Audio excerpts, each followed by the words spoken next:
So I went and saw that live action How to Train Your Dragon remake, and it was fine. So something stood out to me about this live action remake that makes it different from other live action remakes. This movie didn't change anything from the original. I mean, it did, sure. There's plenty of moments that you can go in and nitpick and be like, that's different. They changed that. That line wasn't in the original. But as far as the fundamental story of How to Train Your Dragon goes, nothing's changed. It's just the animated movie, but not animated. So usually when these sorts of live action remakes come out, the conversation around them is dominated by the changes made from the original. The biggest recent example of this is the whole Nani abandons Lilo to go to college thing. A valid criticism, by the way, but I do think that when we get wrapped up in these sorts of criticisms, we don't really engage with the fundamental problem with live action remake. In a vacuum, you may think that How to Train Your Dragon 2025 is exactly what audiences have been asking for. This is what a live action remake should be. You take the animated script and you make it exist in the real world. Finally, someone gets it right. Right? Well, no. Something unique about How to Train Your Dragon is that, I will admit, it is a story that is more suited to live action than a lot of the other live action remakes we know of. Stories like Lion King, The Little Mermaid, Beauty and the Beast, and Lilo and Stitch are stories that are so ingrained in the medium of animation that live action is fundamentally incompatible with them. One big reason that live action doesn't work with the stories I just mentioned is that they all include major characters who are non-human. You know, talking animals, enchanted objects,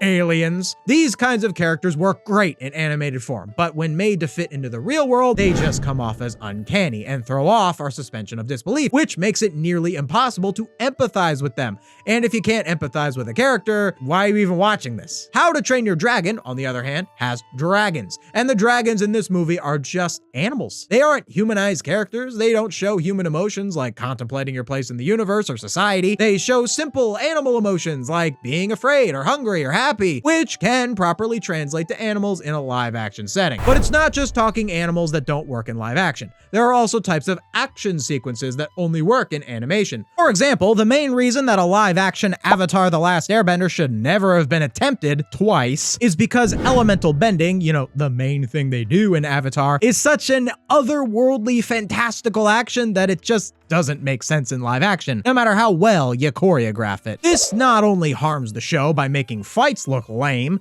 but bending in Avatar is directly tied to characters and their arcs. So when it doesn't work, neither do the characters. However, How to Train Your Dragon's action, again, does translate to live action. The action in How to Train Your Dragon mostly revolves around, well, fighting and running away from dragons. Unlike Avatar's bending, in the real world, running away from monstrous creatures is a real thing that could happen to someone, and as such, works in live action. But there's one last thing that often doesn't translate properly from animation to live action, and that's the heightened sense of reality that is inherent to animation. The exaggerated dialogue and facial expression that thrives in the medium of animation comes off as silly in live action. So a live action remake usually simply omits that heightened sense of reality, which hollows out the film. But How to Train Your Dragon was already very grounded as an animated film, and the parts of it that were toned down to fit the real world did not hollow out the film. Like, yeah, Mason Thames, the live-action Hiccup actor, sounds a bit more serious than Jay Baruchel's more humorous voice acting performance, but both work within their respective mediums. And then there's just some pieces of media that are completely and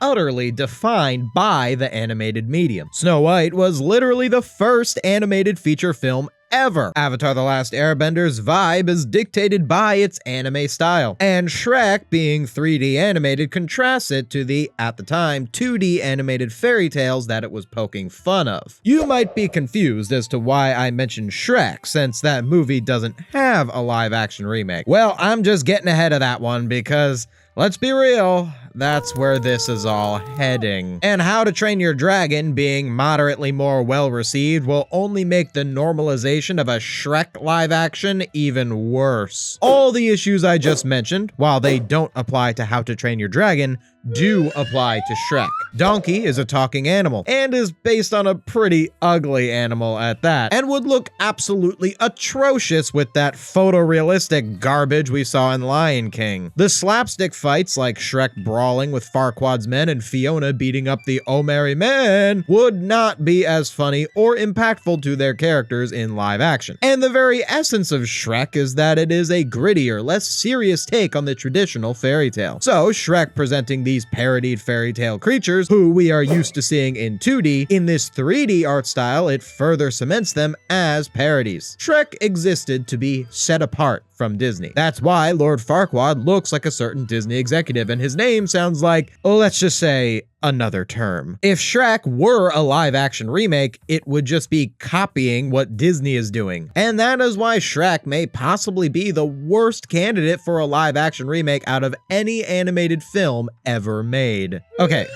Maybe second worst. But honestly, I didn't have much respect for Shark Tale already, so I might be down with a live-action remake for that one, just for the memes alone. But unlike a hypothetical Shrek live-action, or the Disney live-actions, or the Avatar live-action, How to Train Your Dragon 2025 is a good movie. But How to Train Your Dragon 2025 is not a good movie because How to Train Your Dragon 2025 is a good movie.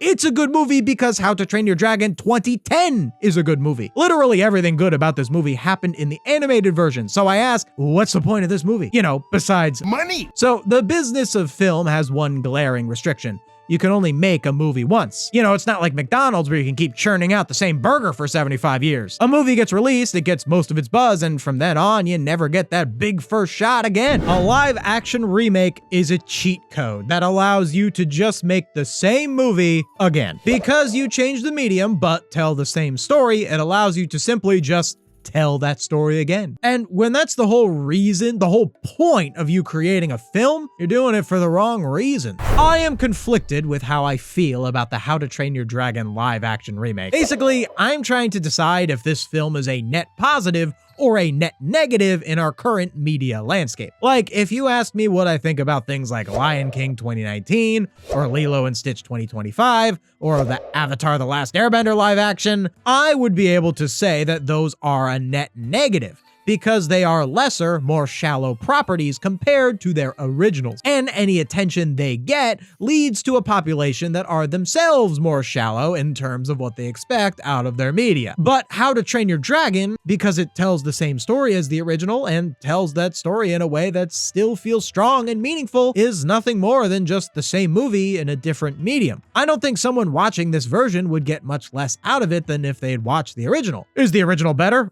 Obviously. But just because the original is better, can it not coexist with its remake? I still look at something like a live action remake with a critical, cynical eye. The concept of live action remakes of animated films is something that just puts me in fight or flight mode. Is this because it's an inherently bad concept? Or is it just because we've been traumatized by what Disney has been doing? I will say this.